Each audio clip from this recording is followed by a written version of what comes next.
Hey guys, welcome back to another video. Today we're going to be replacing the Serpentine belt on a 2012 Honda Civic.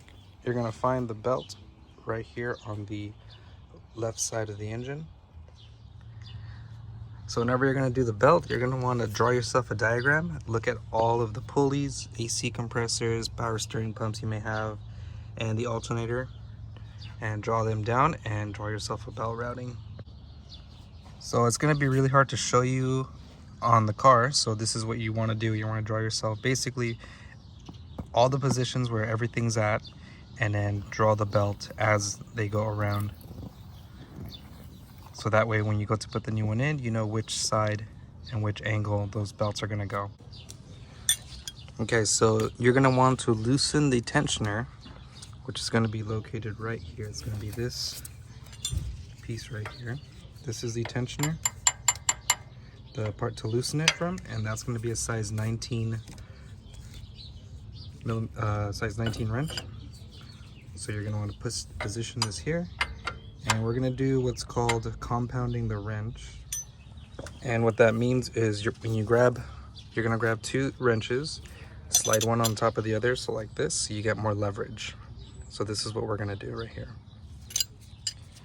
Okay, so when you put the wrench in, you don't want to put it like this where it's really close to the motor mount. If you have it installed like this where it's really close to this mount, that's not going to work, because you need to push this forward and it's going to hit this bracket right here. So you want to start further back, something like that. So you want the wrench somewhere down here, kind of touching this AC line over here. So now you can compound the wrench, and you can slide this up.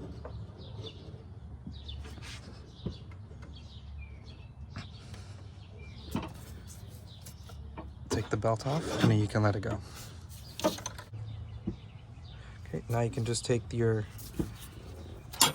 wrench out, and the belt, since you already wrote down your routing and everything, you can just pull this out, get it off the rest of the pulleys.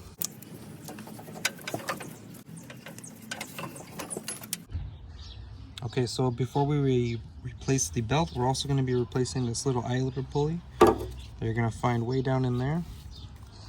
Now there's a 14mm bolt inside here, and I am going to use the compound method again, where I have the wrench here, and we're going to do this, and we're going to crack that bolt loose. So once you get it loose like that, you can just ratchet it on out. But basically from here on out, you're just spinning the bolt just to get it out. Alright, so once you pretty much have the bolt removed, be careful not to drop the washer, the bolt, anything like that, and the pulley would just come out. But first, take out that washer and the bolt. You're going to have to hold it with one hand, bring it on out,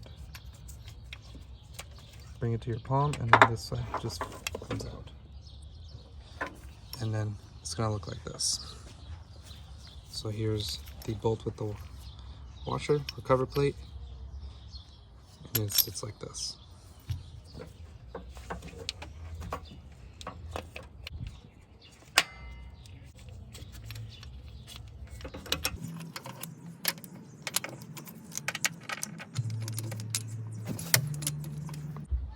So I had to go ahead and switch my hand from my right to the left once I got the bolt in, just to get the threads in a little bit.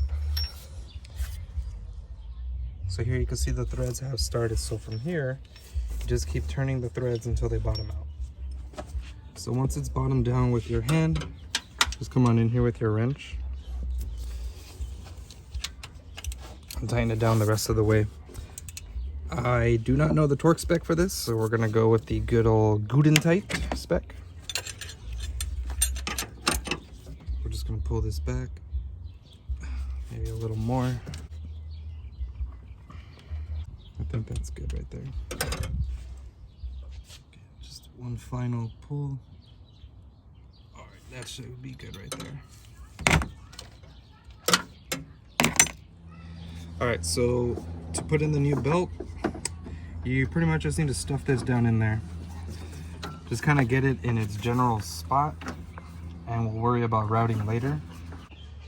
So as you're trying to route your belt, once it's in its spot down there, just keep referencing your diagram and pick any point, and then just start from there and just start working all the way in. To make routing the belt easier, what I did is I ended up taking off the passenger side wheel. I'm going to go ahead and remove these 2 plastic rivets. Now I'll be honest, these rivets are not easy to remove. You really got to take your time with them and get them off, and they may break during removal, so be prepared for that. But once you remove it, you get a really good view of the crankshaft right here. You also get a good view of the AC compressor just off to the right. So I found that this was actually kind of difficult doing it by yourself. So while I'm down under the crank adjusting the belt, I'm going to have someone else adjust the belt tensioner here so we can slide into the pulley. So once I got the belt on, and it was very difficult trying to get this back on. So if you're struggling, don't worry. Just be patient, give it time, and it really helps if you have 2 people. But here's the thing. So when I put the belt on, it is not on. See how the belt over here in the back is off the pulley? All you got to do is loosen up the belt and move it back onto the pulley. So it may be about a 2 to 3 step process to put the belt on, where you kind of get it on, just even if it's not centered or if it's off one side or the other. If it's on just a little bit, even like this, you can kind of stop, get a resting point, and then go back, loosen the tensioner, and then just bring the belts in wherever they need to go, kind of bring it back into straight. Okay, so now I have the belt fully adjusted. You can see that it's on the pulley.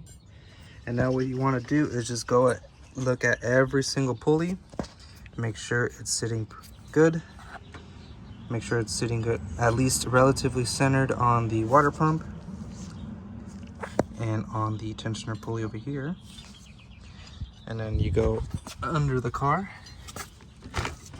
and right here just look at the crank pulley, make sure that's on good, like your AC pulley. Everything needs to be perfect on every ridge. And then once you're secure and everything's good, just assemble the vehicle and turn it on. And then when you turn it on, you're going to want to be listening to any squeals or any rubber burning smell or smoke coming from this area. If you hear or see any of that, smell any of that, turn it off immediately and look to see where the belt is maybe hitting somewhere. It's not on the pulleys correctly. You just want to go ahead and fix that up real quick. It's a good idea to have a second person turn on the car for you while you're here actually looking at it, so you could tell them to turn it off immediately if you need to. I hope this video was helpful. Let me know down in the comments what you think. So if you found value from the video, subscribe to the channel and check out my other videos that provide step-by-step instructions and share tips and tricks along the way. Share a video with someone who you think can benefit from my channel as well, and I'll see you in the next one.